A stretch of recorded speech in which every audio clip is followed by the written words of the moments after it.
Today I'm going to talk about one of the most important cars of the early 2000s. V8, rear-wheel drive, 400 horsepower, 6-speed manual. The E39 BMW M5. Now, the E39 M5 has a huge enthusiast following, and I happen to be one of the people who really appreciates it. So I'm thrilled today to be reviewing this clean, one-owner example with less than 100,000 miles. The E39 M5 is one of the most gorgeous sedans ever built.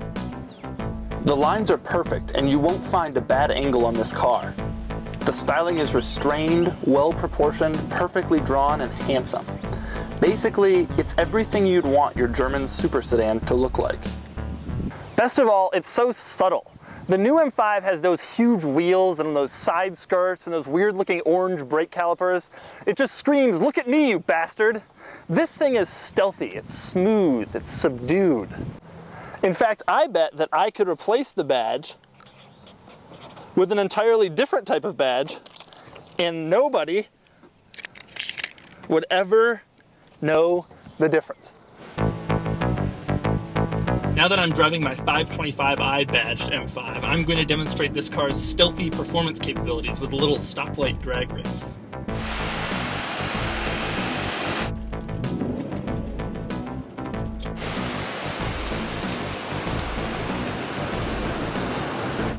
He thinks I have a 525i.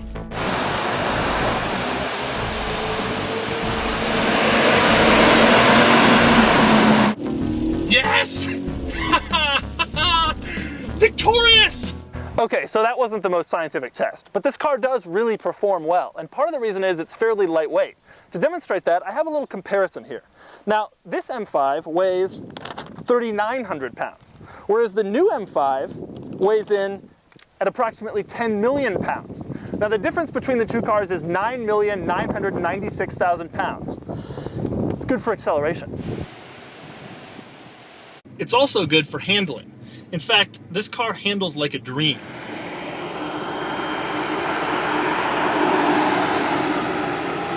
Steering is perfectly weighted, it's heavy and communicative, unlike all this light crap that modern BMWs are saddled with.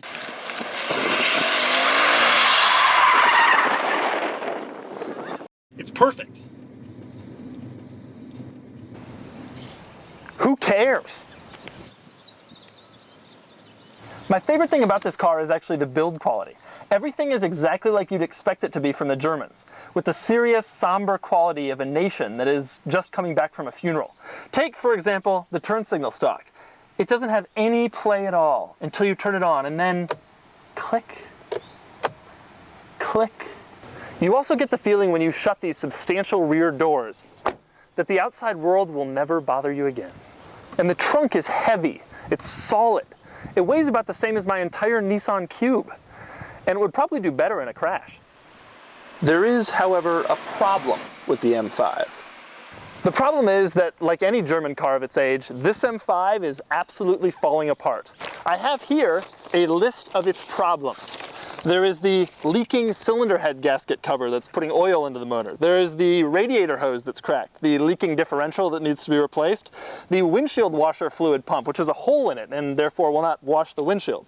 There's the failed coolant temperature sensor. It needs a clutch, it needs brake pads and rotors. The cooling fan isn't working and the oil pan is leaking and needs to be replaced.